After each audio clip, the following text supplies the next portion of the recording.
Hi guys, welcome to the channel. My name's Wright, I'm a professional photographer and I'm based in Spain. Now, I wanted to talk to you today about backup strategies. It's not the most exciting subject, I know, but it's something that every photographer needs to know about. I was doing a commercial shoot, a food shoot, for a cook that was operating out of Birmingham.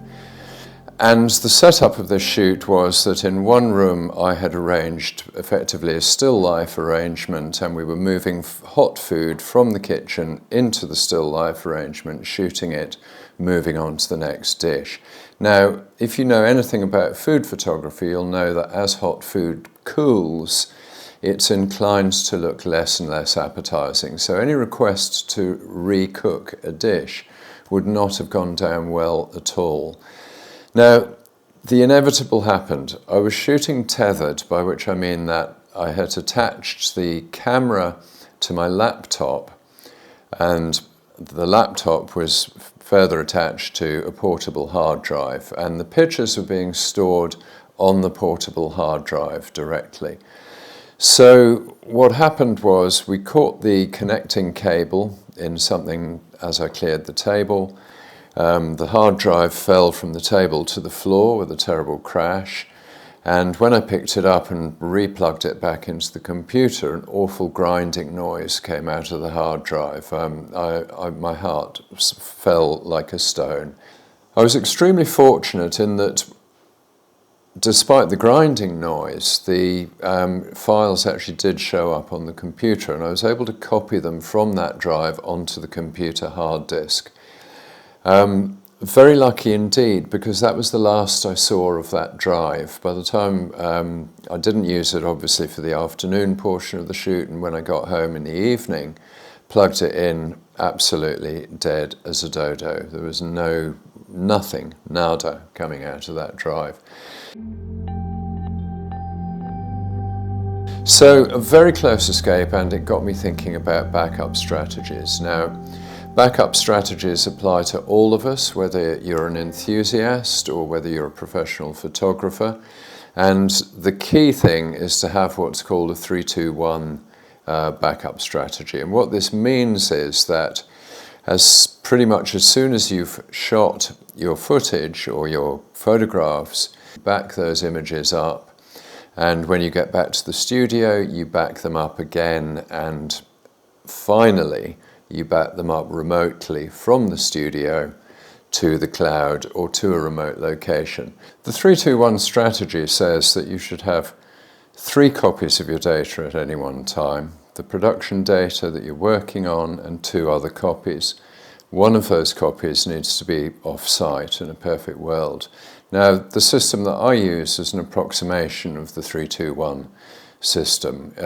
I end up in the same place, but I don't keep 3 copies all of the time because that's simply not practical, too much work. I don't have a large staff to enable that to happen. Okay.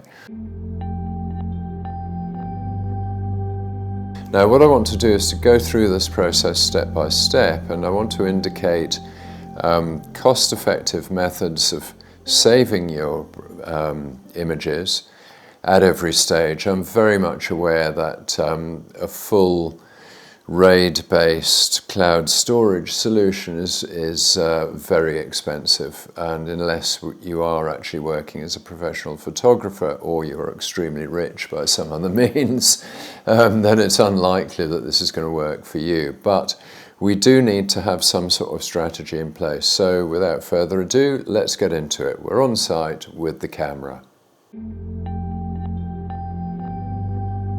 Now, the cameras that I use on site would be the Canon 5D Mark IV or the Canon 5DS, depending what I'm shooting. Both of those cameras, like almost all modern cameras, have got 2 card slots. So one of the options you have is to have the camera write the data to both cards simultaneously. This brings with it a small performance hit, but it's definitely worth doing if this is going to be your main backup. Cards fail. Both cards will not fail at the same time unless you really are extremely unlucky. you're going to need to shift the images from the camera cards to the hard drive. The way that you do this is via a card reader. I have 2 card readers, and the lesson with card readers is buy cheap, buy twice. I've been through probably half a dozen card readers in the last 10 years. The ones that I use at the moment are a Kingston card reader and a SanDisk Professional card reader. Both of them are built like tanks. One of them permanently attached to my computer. The other one I take on location with me. Okay, so the process is this. You attach the card reader to your computer, you insert the card into the appropriate slot on the card reader, and you will then be able to find the picture files in your Finder application on the computer. You can then move them to an appropriate directory either on a detachable hard disk or, if you must, on the hard drive of your computer. So, a word about drives. Now, I make it a golden rule never to store data on my computer. I simply don't do it. The cost of Apple hard drive space is enormous, and portable drives now, you can get SSD drives like this one, SanDisk SSD drive, for a fraction of the price of extra space on your hard disk on your computer. Now, there are 2 types of drive that I use. SSDs I use when I'm on location or for video footage. And the reason for that, I will edit the video from the SSD. I get massive speed, massive throughput, and it makes 4K video editing really simple. These drives are spinning disk drives, and I use these for photographs. And I have a device which allows me to twin these drives. In other words, there are 2 slots. I put the drive with the images on it into one slot, and it automatically copies the entire contents of the drive to the second slot. And I can then go and work on my images, and come the evening I can trigger the process again. It will mirror the disk. So at that point I've got 2 copies of my disk. Now, it's only when I have 2 copies of the disk that I will then reformat the original camera card. Remember, always try and keep at least 2 copies, if not 3, before you start reformatting things. So at this point I've got 2 hard disks, one being a direct copy of the other.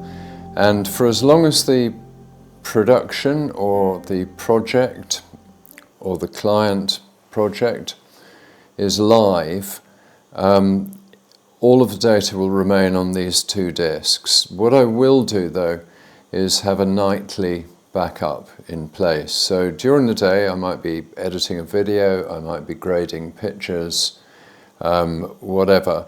At the end of the day I will simply make sure that the later version of the disk is copied back again to the backup copy of the disk.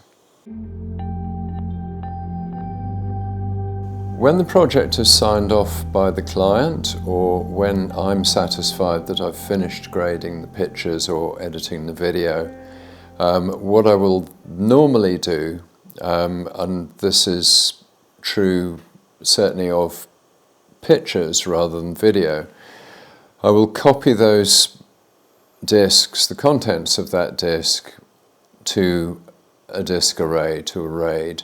Now, I use Synology RAIDs. I've got a 5-disk RAID which contains, I think each disk is 1.5 terabytes. It's a RAID array, so it uses basically 3 and a bit of those disks to store data on, and the rest of it to store the redundancy data, which enables it to rebuild the array if one of the disks goes down. So there's a degree of redundancy built into that system. However, RAID devices are very expensive. You start at probably €1,000 for the basic shell. You have to buy the hard drives in addition to that, so you're probably looking at 1,500 minimal.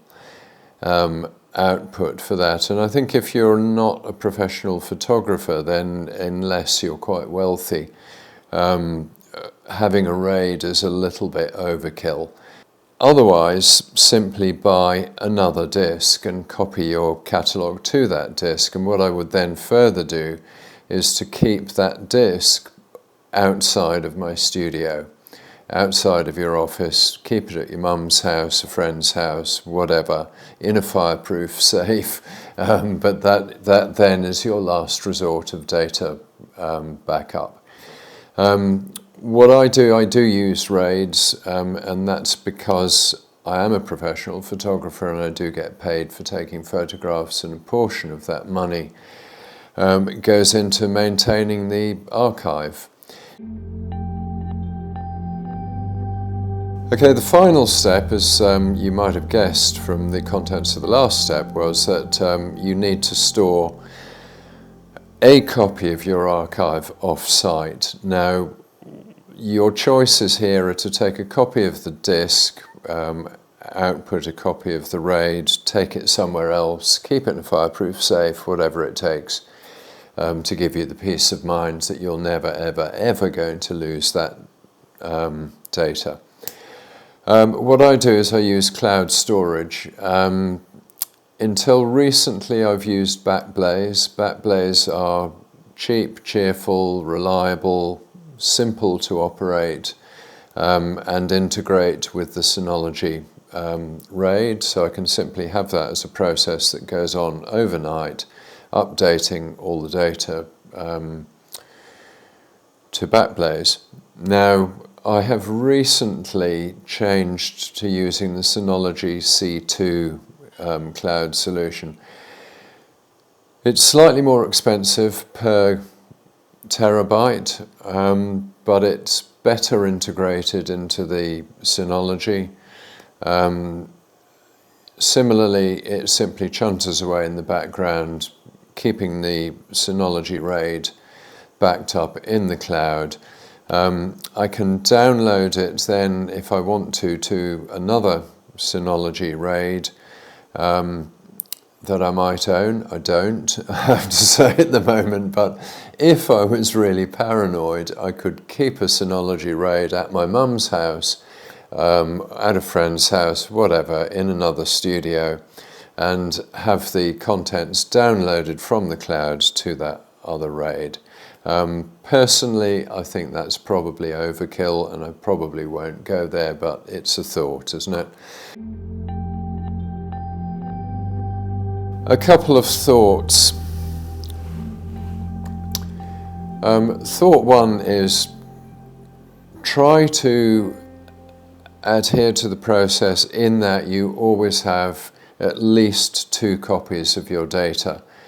You should ideally have 3 copies of the data, and one of those copies should be kept off-site. Now, the longer you go on in photography, the more important it's going to be, because losing your entire archive of photography is really a hammer blow. Counter to that, there is the truth that as you become more experienced with your photography, you're going to see a reason to get rid of a lot more of the early photographs that you may have kept.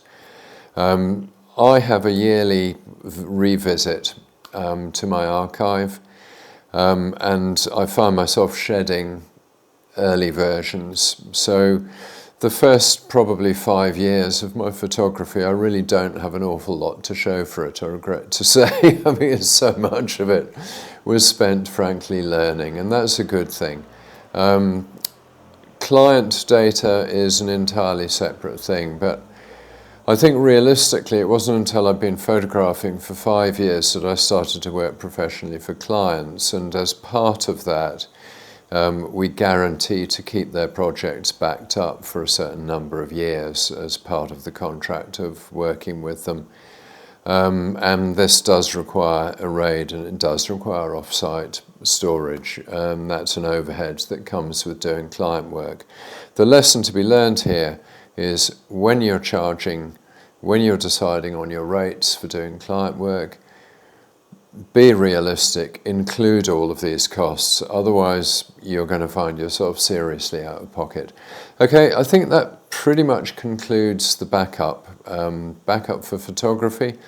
I'll revisit this. I'm probably going to do a technology upgrade next year, and I'm hoping that as part of that I will get some more automation into the system. A lot of this process is manual. It's not a huge tedious overhead, but my concern is that if I were to take on staff to work in my studio full time, then it will be difficult to teach them this process. The contents of this process are largely in my head and actually now in this video. So perhaps not so difficult after all. Anyway, be that as it may, I hope this was useful. Give us a like, give us a subscribe if you're not subscribed already, and we'll see you in another video. Thanks a lot for watching, guys. Thanks, bye.